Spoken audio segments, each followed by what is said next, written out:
I'm Joyce Hornady. You might say accuracy is my business. I make bullets. You are listening to the Hornady Podcast. Thanks for joining us and enjoy the show. Hello, everybody. Thanks for tuning into the Hornady Podcast. I'm your host, Seth and I'm joined today, co-host on the show, marketeer Preston Lentfer. Preston, thanks for coming on the podcast. I don't think I had a choice in the matter. You had no choice in the matter. I had no choice, as it turns out. Yeah, we needed a podcast. Kind of going back into something that we did in the wintertime, I think, maybe. Here's the deal. I blame it all on my roots. We're going back to our roots. No, we're going back to a popular kind of mini-series within the show, which is the Hornady Builds. Hornady Builds.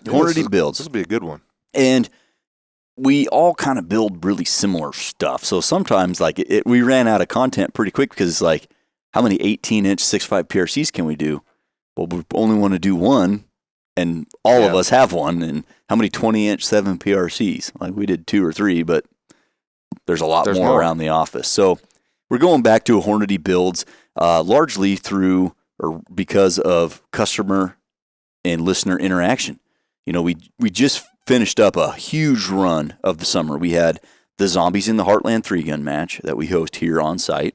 We had the Hornady NRL Hunter match out there in Price, Utah.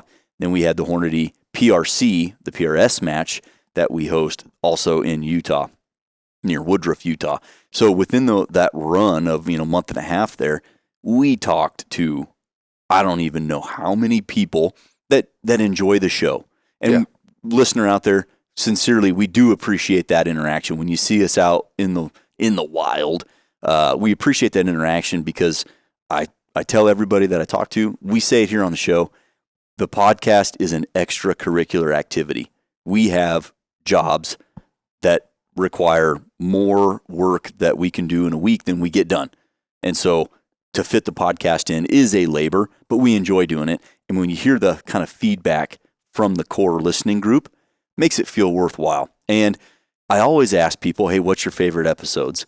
And Quinlan's Corner, obviously numero uno. However, there was quite a few people that I interacted with and that I know Neil Davies interacted with that really like the Hornady Builds. They like to see that they feel like they've got to know Jaden or Seth or Preston or whoever. They got to know these guys, and then they see their rifle builds, and it's like, oh yeah, he would go with that barrel length. And they, it's just kind of fun and personal. So we're going back to a Hornady Builds. You get to see the personality a little bit. Mm-hmm.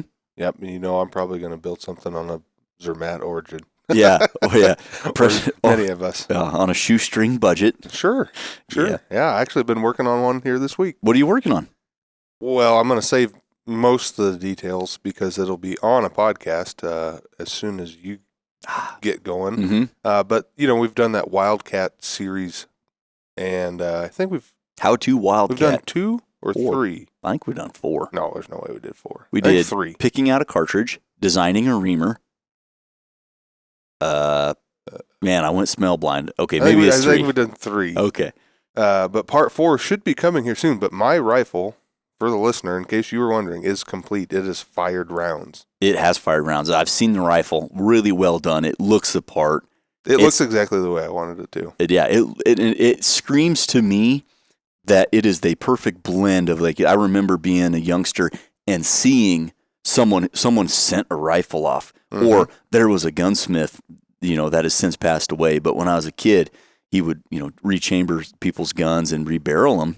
And you would always know that it was rebarreled because the gun is just a factory rifle, but he's got a stainless barrel on there. And or maybe an aftermarket stock. But yeah, when I first started, and our boss brought in a custom gun, I was like, oh, that looks like a custom gun from the early 2000s. And that's what what I was going for with this. Yeah. Well, it definitely fired some shots. Yeah. Well.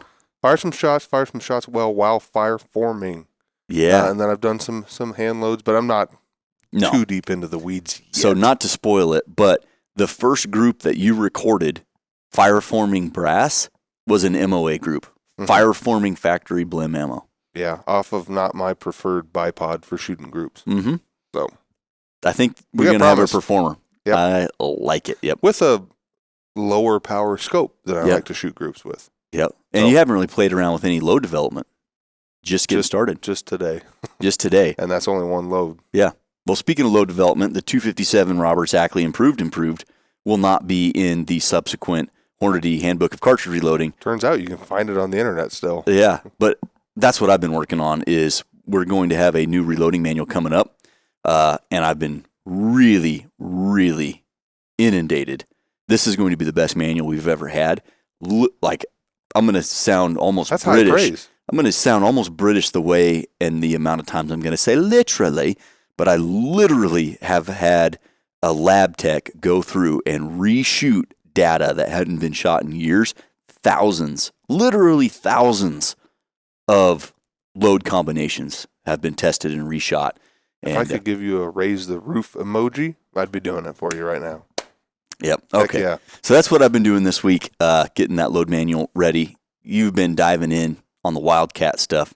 And other than that, I've just been coming up with podcast descriptions, podcast ideas, uploading podcasts. And then we got other videos to shoot as well. Now, before we get into the rifle build, we also have an announcement, or I have another announcement to the listener. You do? Your listener suggestions are incredibly valued. Keep those coming. Podcast@hornady.com or drop them in as a comment. We have a big list of suggestions that we are going to record episodes of and send out that recommended, the person a t-shirt. So many of those episodes require A lot of them Jaden Quinlan. need a JQ. We need a JQ in the corner, and he's a busy man, and we're working on it. So don't think just because we haven't made an announcement that we're sending out a shirt that those are forgotten. We have everything written down. We're ready to go. We just got to corner the man. And keep sending them in, podcast@hornady.com. That offer is probably till the end of time, I would say. Yep. So send them in. If we use it, we'll send you a shirt. There's a lot of suggestions that come in. A lot of them we can't do for this, that, or reason or the other, but there's a lot that we can that just require. Yep. Or they require testing from the lab, which Right. I'm excited to do. We have a bunch of stuff in the queue that just require some lab testing using whether that's Doppler radar or just using pressure and velocity equipment. There's high-speed camera. We got some stuff with a high-speed camera that we want to get done. We got to get that testing done before we can do the episode. Yep. And that's easier said than done. Yeah, no kidding. Well, what about this build? Here it is. This is the build right here. Okay, we're done. Show's over? Show's over. Yep, for the viewer. For the listener. Yeah. Sorry. No description whatsoever. Nope. This is odd because it's a gas gun. That's not odd. It's odd for me, it is. Well, we all have them. Everybody has them, and you should have multiple. Sure. And This one's not a 223, though, I No. don't think. I agree, every American should have an AR. These aren't my normal cup of tea, but man, I'm glad I have them, and I'm really glad that I built this one. Okay, why did you build it? Well, first and foremost, the 22 arc became a thing. Okay. And this one here is chambered in 22 arc. And as much of a bolt gun guy as I am, and I have multiple bolt guns in 22 arc, I think having a gas gun in 22 arc to really drive home the point that this cartridge is incredibly versatile, and you really don't give up much performance between gas gun and bolt gun, especially with factory ammunition. And it's got the twist rate, and it's got the chamber, and it's got everything I need to give me accuracy, extended range capability, and just a ton of fun. So I built this gun to take full advantage of the 22 arc in a gas gun platform. Small, short, light, handy, great for varminting, and for night hunting. So right now it's wearing a little bit different optic, but in the wintertime, swap over to the thermal setup. This is the gun. And I think 22 arc, ultra flat trajectory, the controls of a gas gun that I'm intimately familiar with in the dark. I know where all the buttons are, all the switches are. I know where everything's at. You've probably field stripped one or two in your day. Yeah. And so, it's second nature. Mm-hmm. And that's why I built it. I wanted a gas gun, quick handling, fast to use for day or nighttime varmint hunting. That was the goal. Yeah. And we've done a 22 arc, my 22 arc on here before with a thermal. So it'll be a little bit similar. Gas gun or bolt? Yours was a bolt gun. No, mine was a gas gun. Nay. Wasn't it the Origin? The 22 Creed was in the Origin with the proof bull barrel. Yep, that's right. Yeah, so very similar in that regard. Yeah. Yeah, but I mean, they look similar, but there's a lot of differences. Well, just like an AR, there's different, they're down to the individual, they're Sure. different. Well, and there's a lot of different parts, a lot of different people that make parts for them now. So. Yep. Yeah, the 22 ARC, very well supported barrels. Obviously, the bolt is important. Right. And it really gives you the flat trajectory that you want from like the 22-250, but it gives you a little bit more range performance and way better wind deflection than a 223 or the 22-250 by way of these really, really long bullets. Well, do you want to talk about the bullets first, or should we go into the build itself? Let's go into the build itself, and then Okay. we would save actually what I shoot out of this thing maybe for story time. Well, what are we working with, lower and upper? So lower and upper went with the Aero Precision. They're a staple in the Okay. industry. Did the set, the lower and the upper. It's not the M4 enhanced one, is it? I believe it is. Okay, cool. But went with them because I got friends over there. I know they make a really high quality product. The price is great. Comes completely stripped, so I can assemble it, which is fun to do for anybody who hasn't built an AR. It's fun to do. It's fun to build guns. It really is. Yep. I've done a few of them, and I just get on YouTube and follow the words of wisdom from Larry Potterfield on their YouTube channel. And Yep. yeah, I mean, there's some differences in parts nowadays, but Yeah. I think he did just a standard A2. Yep. A lot of the assembly is a direct crossover to some other parts. Yep. Yeah, and that's exactly what I do every time I build one, and it's just fun. And I was going to go with some crazy colors or something, crazy. There's different shapes you can do on the magwell, but I was like, okay, Aero Precision. Going to get the upper and lower set stripped, going all black just for a classic look. That's what I was after. Well, it is a black gun. It is. Yep. So I went with the In black. name and color. Yeah. So inside the upper, which is, well, I should say all of the controls. So your mag release, your safety selector, all the pins and the springs and stuff. Mhm. That is just an Anderson lower parts kit.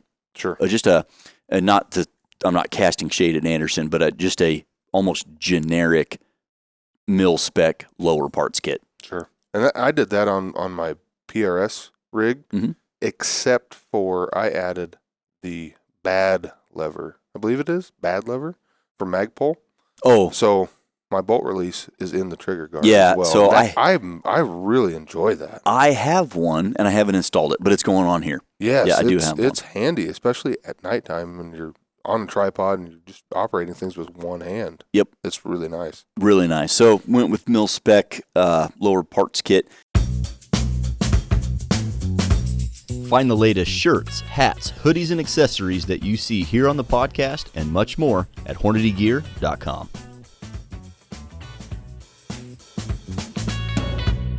Up here, inside the upper, went with a Faxon bolt.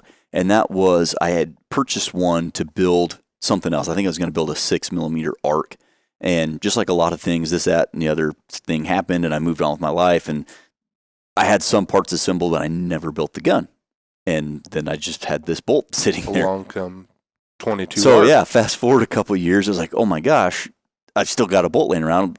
I'm going to use that. And Faxon obviously makes a really high quality product here.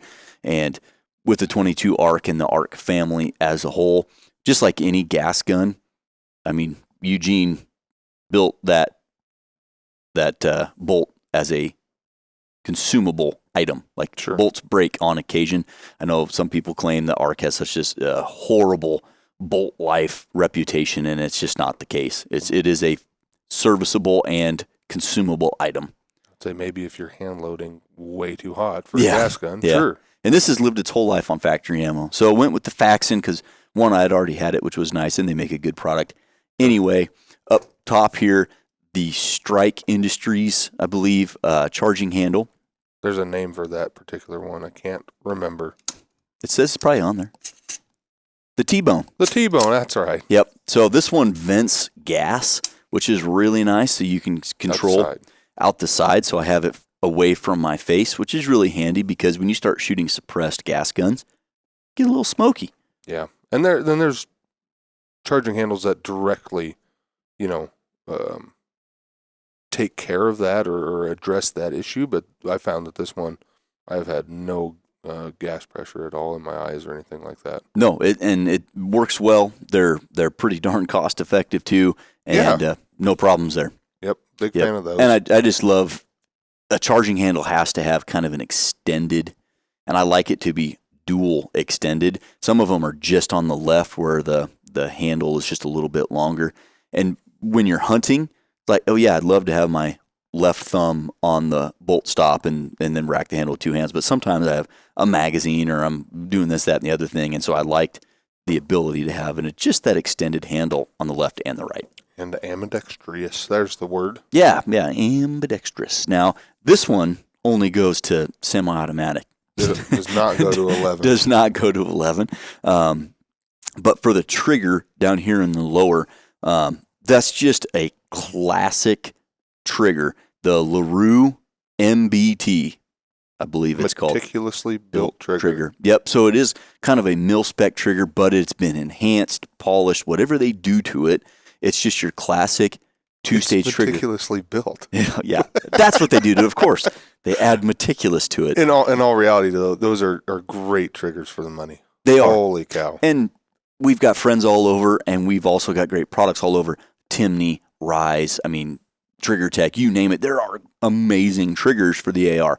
And in one of my 223s, I have a Rise, super awesome, 3.5 pound triggers. It's great. Where I was going with this build, though, mainly focusing on coyotes, knowing that I generally only hunt coyotes when it's cold out. That's just, I would love to hunt them year round. And you can be effective hunting them year round. Yeah. But generally, for me, it's a cold weather activity, and I didn't need the 2.5 or the 3.5 pound trigger. So a standard mil-spec trigger weight would have been a little heavy, but fine. And then you throw in the MBT trigger from LaRue, and I don't know what it pulls, 4.5, maybe 5 pounds. Well, it's a 2-stage, right? So maybe 4.5 total, I think. Either way, it's smooth. I know when it's going to break, and when I got a cold finger or a gloved hand, I don't have to worry about it. Yeah. Well, and going from relatively light triggers in your bolt action, you wouldn't want to go to just a generic mil-spec trigger that's 6 or 7 pounds. And even those triggers really aren't so bad. It's the gritty feel to them, because it's one thing to be surprised when it breaks, but you hate to be surprised if it breaks because it's just gritty, crunch, am I at the wall or not? So, but yeah, check out those MBT triggers for the money, like you mentioned. They're hard to beat. Fantastic. Come in a little tin can too. Yeah, they're preserved for freshness in a can. Non-perishable. What is this here? So this is a very simple Mission First Tactical. I think it's their V2 pistol grip. The reason I like this grip, one, it's a little bit more vertical than your standard A2 style grip. Sure, I see that now. And again, knowing that I primarily am going to use this when it's cold outside. So like your standard AR grip, your A2 style grip has that little shelf, right, for your finger. And I was taught how to shoot on an AR platform by a guy, Sergeant Lindstrom, if he's listening, that required everybody he taught to put these two fingers, your middle finger and your ring finger, on top of that shelf to get a high, firm pistol grip. And that's just how he required all of his recruits to shoot. So that's how I shot. So now every time there's that little lip there, that's what I do. High, firm pistol grip, and these two fingers go on top of it. Knowing that with a gloved hand, that's not going to work, I wanted a pistol grip that was smooth all the way around. And then even though this doesn't have a shelf, I still, if I'm laying down and shooting prone, I still generally shoot thumb on the trigger finger side. I don't wrap my thumb around the grip. If I'm standing or something, I might. But when I'm laying prone or in a tripod, I still shoot thumb over.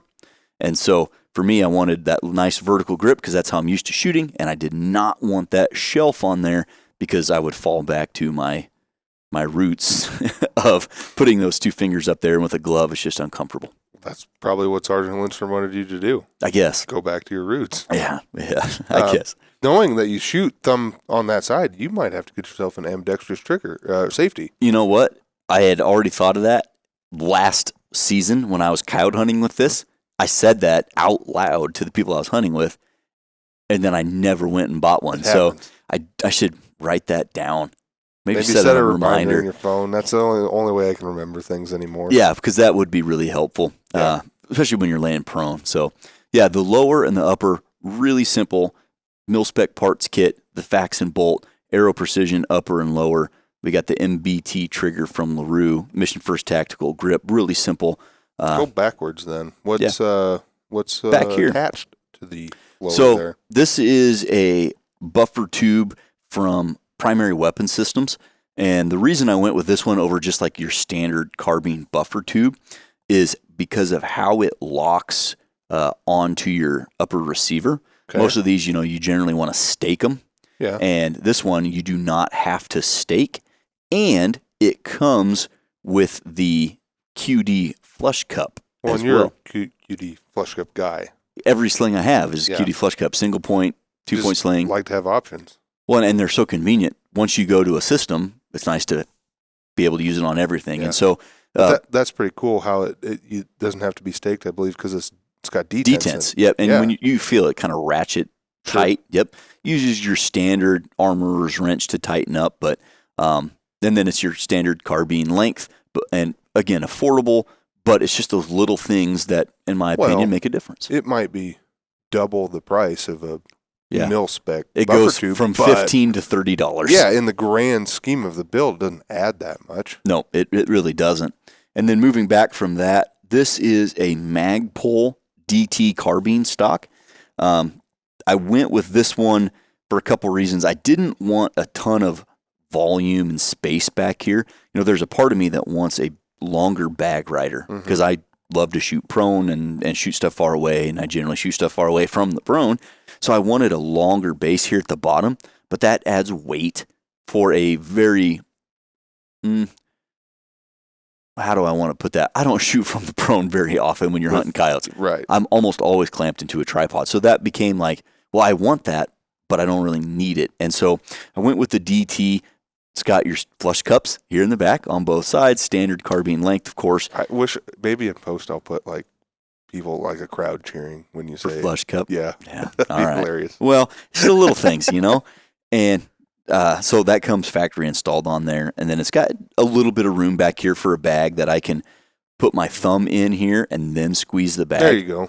And for me, that's really comfortable. I've used this buttstock on a couple of other builds. So for me, going to the DT was, I debated a little bit because they're, Luth AR makes a really great one and a few others, but I like this. I have a legitimate question and not a criticism, but does this one bite your beard? Yes. Okay. Yep. And everybody out there, everybody knows this area right here, very no bueno. If a hair will get hair in there, if it's anywhere close, it's gonna it's like magnetized it hurts to bad, it. Yeah. Yeah, and then you rip your face away, and you're like, ouch. Yeah. Actually, hunting coyotes. I came off that gun and lost a good chunk of mustache hair right in there.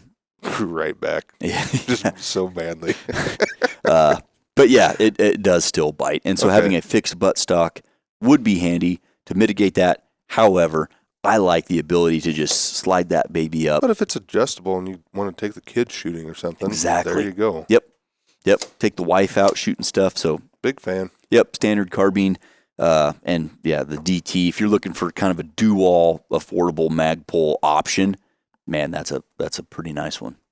There's no better time to stock your reloading bench and light up your range with Hornady Get Loaded Plus. New this year, free bullets or free cases when you buy these select Hornady reloading tools. Plus, receive the free hit target impact indicator. Hornady Get Loaded Plus. Free bullets, free cases, free hit target impact indicator. Get loaded and light it up with Hornady Get Loaded Plus. Limitations apply. Visit Hornady.com/getloaded2025 for further details. Moving forward then, Yeah. there's a attractive looking handguard, but what's inside of it? So inside the handguard, we've got an 18-inch genuine proof research carbon fiber 22 arc barrel.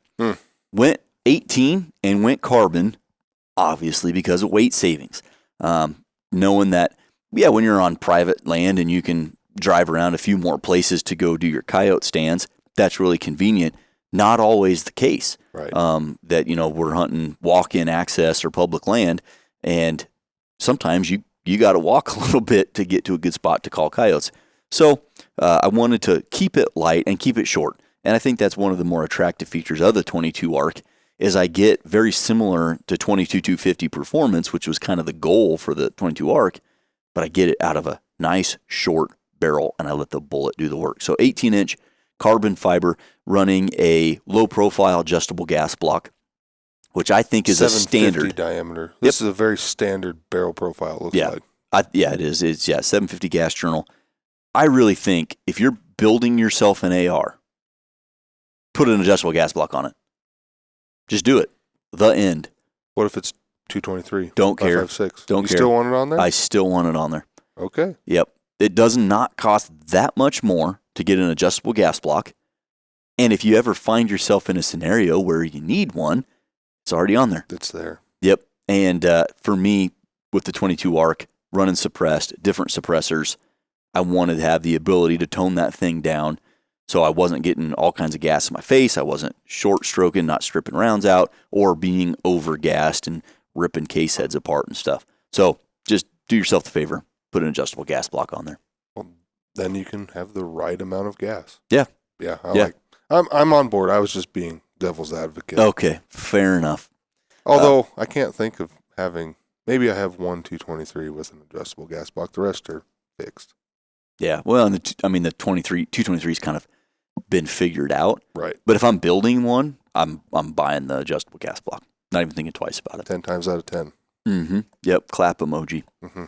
Is that a clap emoji, people? I don't know what it looks like this to me. I don't know. I think they clap and go like this. I don't know. Yep. Handguard. Now that is the Daniel Defense 15-inch.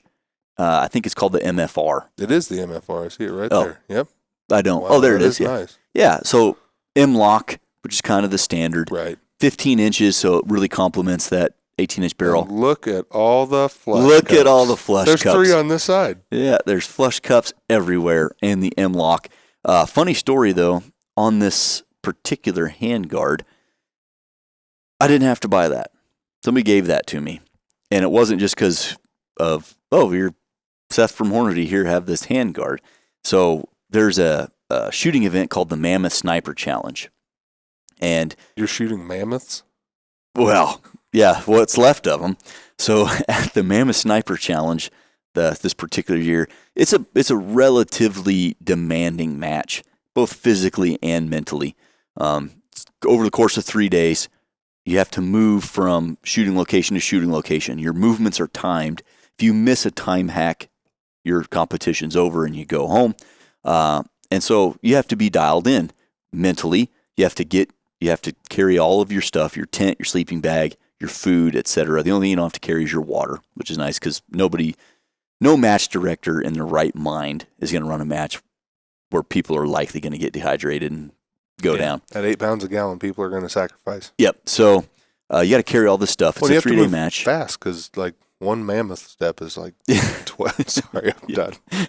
All right. So we're running this thing, and you have to have your nutrition dialed in. You have to stay on top of hydration. Mentally, you have to be with it. You have to be a good shooter on the rifle and the pistol. So it's a very dynamic match. It's very challenging. And me and one of my buddies, Travis T. Vogue out there, ran it. And at this particular match, it's in Georgia. So it should be nice. Mm-hmm. Even in January, it should be nice. Well, he was getting down in like the upper teens. It snowed when we were in Georgia last January. So we're in Fort Gordon, Georgia. It's getting cold at night. So the first night, we're setting up our tent, and we see these two guys, and they each brought a space blanket. Ooh. I mean, they had a small sleeping bag, and they each had a space blanket. So the tent we were running was the Big Agnes Copper Spur 2-man tent with the hotel version. What the hotel is this huge vestibule, basically the size of another 2-man tent, although there's no floor. It's just for gear storage and stuff. So we yelled at those guys to bring your crap over here. We took our gear out of the hotel vestibule portion, out of the vestibule, laid their space blankets down, and basically gave them shelter and used their space blankets as the floor. Right.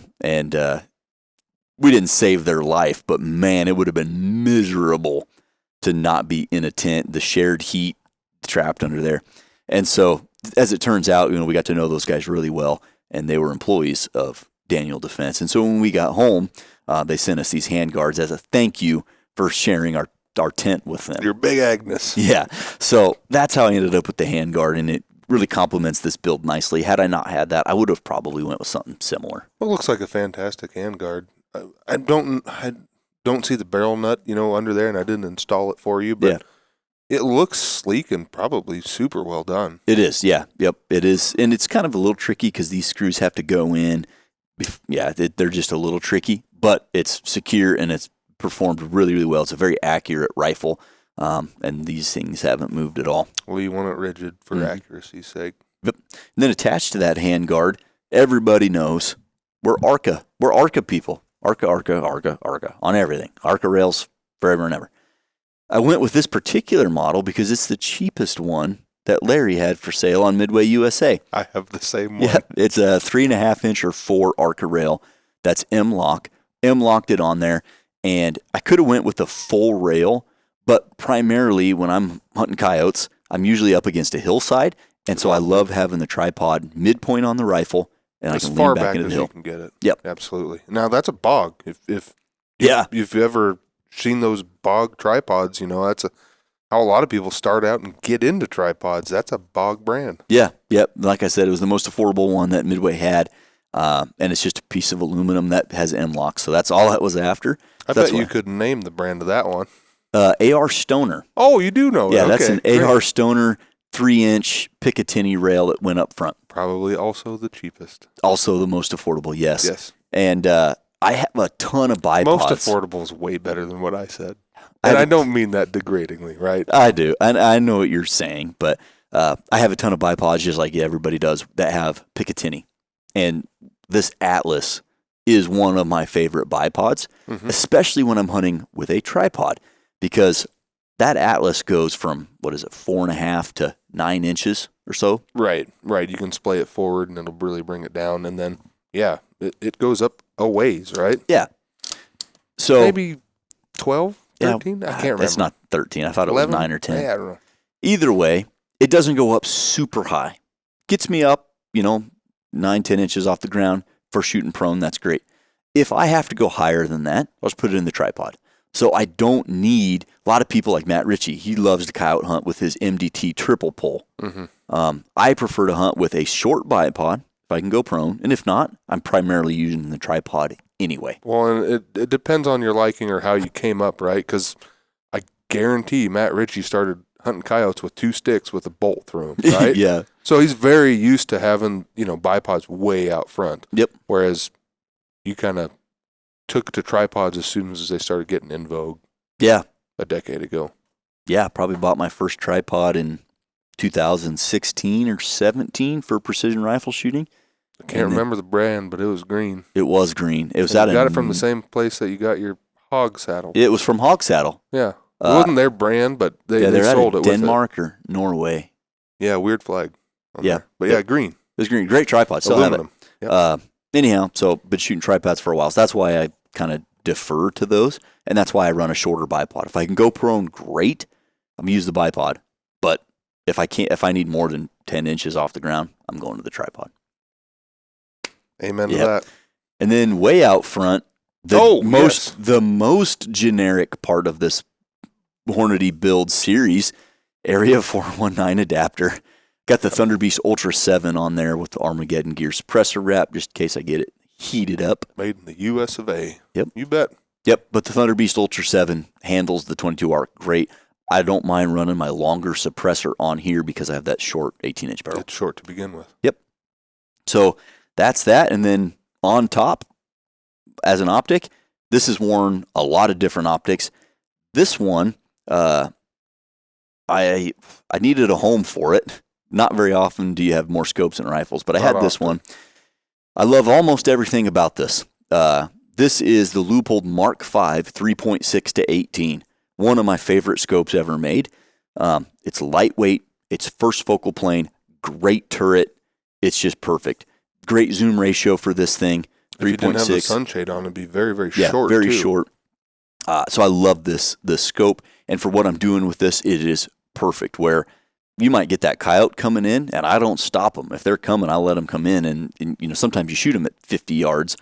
So I'm down at 3.6, down at 4.56 power. And if I need to reach out 600 yards, I got 18 on the top end, which is plenty. It's a phenomenal scope. Phenomenal scope. One of the things that isn't my favorite about this particular scope is it's got the Trimmer 3 reticle, which is fine. I shot holdovers for a long time. I shot holdovers in PRS for 2 years before I had a scope that I trusted to dial on. Mm-hmm. And so I'm used to bigger reticles. I shot several different Horus reticles.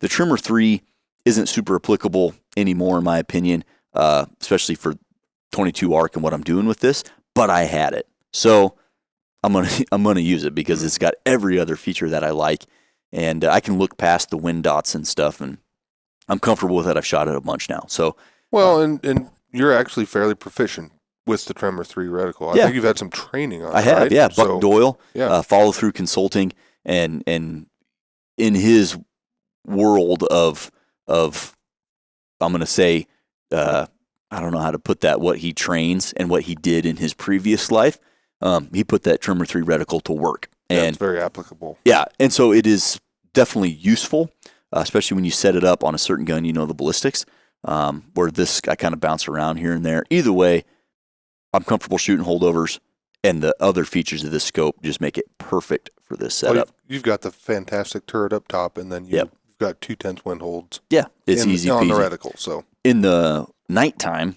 swap this thing over to the Pulsar Thermion XP50. And that, man, with the rangefinder, with the ballistic calculator on board, you feel like, no coyote stands a chance. I'm not saying it's cheating, because you still have to call it in, but it's definitely you fun. can get it done. Yep, I love it. So, start to finish, that's my 22 arc. Oh, and it's in a Leupold set of AR mounts. Yeah, this is the Leupold's one-piece mount for that 35 millimeter. Sets it up just right. Shoots super well. It really does. It is at a great height. Yep. There. Aesthetically, it looks good. And Hornady Backcountry Defense Ammunition. For those backcountry encounters when a reliable round can be a lifesaver. Backcountry Defense Ammunition is loaded with DGH bullets that feature a protected point that locks the bullet nose to the core, providing maximum penetration while limiting deflection. Stay at the top of the food chain with Backcountry Defense Ammunition from Hornady. For the magazines, now I'm a little bougie running the Geisley 6 arc. You've almost never been bougie. No, almost never. So Miles, you might have heard of him, been on the show. Miles. In Miles we trust. Was talking the other day, it was several months ago rather, about how in the precision rifle world, nobody balks at spending $80 or $90 or $100 on an AICS mag from MDT or Accurate or AI or whoever. But you get into the AR world, well, I want $10 PMags. I want $20 PMags. They want really, really affordable magazines. And they're used to that. And I get that in the gas gun world. But these Geisleys, they are a little pricey, but then they have ran. Comparatively. Yeah. Still cheaper than an AICS mag. Yeah. So they've ran really, really well. This is a brand new mag, although I have several of these that are quite dirty. This is a much more budget-friendly option, the ASC. And it's a 6.5 Grendel mag with the blue follower. Every AR is different, and although they're all supposed to work together, sometimes that presentation angle and where everything latches in, I don't know. But for me, I've got 2 or 3 of these that I have been running with the Geisleys, and the ASC mags have worked for me, as has the Duramag. Sure. Yeah, I know you're running Duramags anything as well. with anything with blue, I've not had an issue whatsoever with the blue follower. Even got some 6 arc specific stoner ones, I think. Mm-hmm. Red follower worked great. Got the Elanders with the white follower. Those work great. Yep. So I haven't had any trouble getting these things to feed. This thing ran like a skin cat, and I'm feeding it a steady dose. Oh yeah, what are you hand loading? No, God, no. No, man. No, not for a gas gun. At the rate I pull the trigger on this thing. You pull it or squeeze it? Mostly pull. Yeah. Especially, well, the Well, first. you got to know how to drive it, The first shot is a squeeze. Okay. Every shot after that is a pull. Slap. Yeah. And once you get comfortable with the 22 arc, I've hit some pretty fair piece running coyotes with this thing. So, yeah, I don't know. That just is fun, and I definitely pull the trigger in those scenarios. But I'm feeding it a steady dose of factory V-match with the 62 grain VT bullet. That's a little surprising to me. Obviously, I know you use all of them, but you're a 75 grain ELD match guy. The 75 grain ELD match, ballistically, near impossible to beat. The 88 doesn't outrun it until way further than I'm shooting 22 cal. And the 75 is substantially better in the wind than the 62 once you get out there, especially out here on the prairie. The reason I shoot the 62 is just like Eleanor Roosevelt said, hot, nasty speed. So the factory ammo, the VT from the 24-inch semi-pressure barrel is doing 3,300 feet per second. Out of this 18-inch gun, I'm doing 3,146 with those 62s. That's pretty quick, man. That's pretty fast. And that bullet's no slouch in the wind. You know, we talked about the 75 being a little bit better. It's not a lot of bit better, though, especially inside 400 or 500 yards. And that's, I love to talk about it a lot. I love to hit coyotes far away. I don't love to hit coyotes far away when they're walking or standing. I love to hit them far away when they sit down and bark at me. Doesn't happen super often. Bark like a dog for me. But when they come in, they break that 500 to 400 yard threshold. That's where the hefty majority of shots are between 200 and 400. The 22 arc with that 62, I'm here to tell you, it is effective. Big fan. Let me tell you about it. Yep. So the 62, 75 would kill a coyote just fine. But I love the velocity. And when I had been talking this whole podcast about 22-250 type performance, well, the 22-250 is doing 3,800 feet per second with a 50 or 55 grain bullet. How can they even be comparable when this one's only doing 3,150? And the difference is the BC on a 50 grain VMAX and the BC on this 62 VT, they're not even in the same ballpark. Not even close. Not even in the same sport. It's not really even a comparison. No. It's not close enough to be a comparison. So the 22-250 will cough that 50 grain bullet out at 3,800, and then it bleeds velocity like a stuck hog. The 62 grainer with that super efficient ogive, the DVRT technology there in the polymer tip, the boat tail, those things launch out of the muzzle at 3,150, and then they hold on to that velocity as they go down range. So you get less wind deflection, especially at range. And after about 200 or 300 yards, you actually get a flatter trajectory despite the lower muzzle velocity. You don't have to sell me.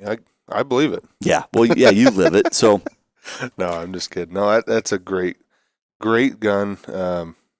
Certainly capable for coyotes, hogs, deer, plinking. Just a fun gun. It's a fun gun. And then obviously you have the low recoil aspect of shooting an AR. Throw the suppressor on there. It's quiet. And for my kids, for my wife, for me, in Nebraska, there's nothing I wouldn't shoot with that. I do want to say something. You always say we're on the prairie, and I believe that. Mm-hmm. Okay, I truly do believe that. However, I also say I'm from the Midwest. That's true. You say that. Yeah. But there's people in, like, Wisconsin. Like the actual Midwest or Michigan. I think you call that traditional or upper that Midwest. say they're from the Midwest. I'm like, what? No, I'm from the Midwest. Yeah, I don't. One state over, you're getting into the Rockies, right? But I'm from the Midwest. You're from, like, I don't know where you're from. I think that's the traditional Midwest. And that the upper Midwest. What does that for even sure. mean? I don't know, but think about states that are like much flatter than Nebraska, have much more ag land than Nebraska. Indiana, Ohio. You said Ohio twice. Oh, sorry. Indiana. That's hilarious. That's a blooper. Iowa, Ohio, Indiana. Then Wisconsin, Minnesota. Well, That's there's the upper parts of them Midwest. that are not flat. No, right? I'm not. You know? Yeah, I'm just saying like through that chain, Illinois, Iowa, those are certainly not horribly flat states. Minnesota? But they have way more ag ground than we do. Maybe that's why they're in the Midwest. I don't know. Drop us a comment where you're from, if you're from one of those states, and are you like Iowa? I believe that they're Midwest, right? I'm going to say something now. What's South Dakota? So hear me out. I think we're being bound up. We're being constrained, Shackled by the man. I don't think the Midwest and the Prairie and the Great Plains and all and the West and blah blah blah. I don't think those regions are by state. We're being bound by the state boundaries that don't exist. I think the Midwest turns into the Great Plains and the Prairie right around Grand Island, Nebraska. Okay. Anything east of that line, to include South Dakota, North Dakota, Kansas, and Oklahoma, that's Midwest. Part of those states to the west of that, from North Dakota, South Dakota, all the way on down, Great Plains. The state boundaries be damned. Well, because you would agree with me, eastern South Dakota is extremely different than western South Dakota. Nebraska. Yeah, and western Nebraska and eastern Nebraska are very, very different places as well. I don't disagree with you. This is what's devolving. on my mind right now. Well, of course it is. Okay. That's what podcasts do sometimes. You ever listen to Joe Rogan? He devolves all the time. Yeah, and people listen to him because he's him, not because they're us. Well, they might listen because you're you. We'll find out. Yeah. We'll see if the view duration really tapers off here. I'm sure it will. Also, an old-fashioned in Wisconsin is not an old-fashioned. That's a touch blue, make it true. And it's a brandy old-fashioned, fine. But you don't say that. You order an old-fashioned and you expect an old-fashioned. Yeah, that happened one time. I didn't know that was a thing. I was in Wisconsin at a work event, ordered an old-fashioned, had a sip of it, and then told the waitress that I'd ordered an old-fashioned, and she said yes. And as it was delicious. How do you like it? Yeah, it was delicious. Gave me heartburn. Very sweet. It was fantastic. I drank a whole mess of them over that trip. But yeah, definitely when you order an old-fashioned anywhere else in the world, you get an old-fashioned. Yep. Yeah. Well, I suppose there can be more than one. There's room for one because it was delicious. Yeah. Let's not lie to each other. They're tasty. And Wisconsin has a lot of hunters. They have, yeah. So when you're getting ready before opening day and you're having a brandy old-fashioned or a Busch Light, because we like those too. Yeah. Think about Hornady when you're going to the store shelf. Oh my gosh. All right. Preston, you got anything else about the 22 ARC or I've been past that for a while. This rifle build? All right. I don't have anything either other than to encourage the listener, continue to build ARs. I feel like this happens to you and I, and it happens to a bunch of people. Oh, I built an AR, and then 7 years go by. I'm like, oh, I enjoy building ARs and shooting ARs. I should do that again. The problem is it doesn't take long enough. No, it doesn't. Well, if you buy the parts and then assemble what you have. One by one, yeah. Awesome. Well, I'm looking forward to putting this thing back into the field. I have got an itch this season that I don't know if I'm even going to buy a deer tag. I just want to shoot coyotes. I can't turn it off. That's all I've been thinking about. Well, if you're going to shoot them during rifle season, you got to have a deer tag. Well, of course I will, but I'm just saying I'm really focused on coyotes. Hyper focused. Yeah, I love it. I'm just getting them to come to that call when they're committed and they end up in your lap and you beat them. Oh, there's no greater feeling. Yeah, looking forward to it. I'm only good with the young dumb ones. Me too. The old ones outsmart me. Well, you shoot them far away then. Need to Matt Ritchie. Yeah. All right, Preston. Well, thanks for coming on the podcast, walking our listener through this build, and generally being a Midwest/Great Plains enthusiast. Yeah, I think that describes me perfectly. All right, ladies and gentlemen, thanks for tuning into this episode about the AR-15 in 22 ARC that I built specifically for coyote hunting. It's been a fun build. Can't wait to get it back out there in the field. Now, drop a comment here in YouTube or send us an email, podcast@hornady.com, what your thoughts are on the whole Great Plains Midwest conundrum. We appreciate you listening. We'll catch you on the next one.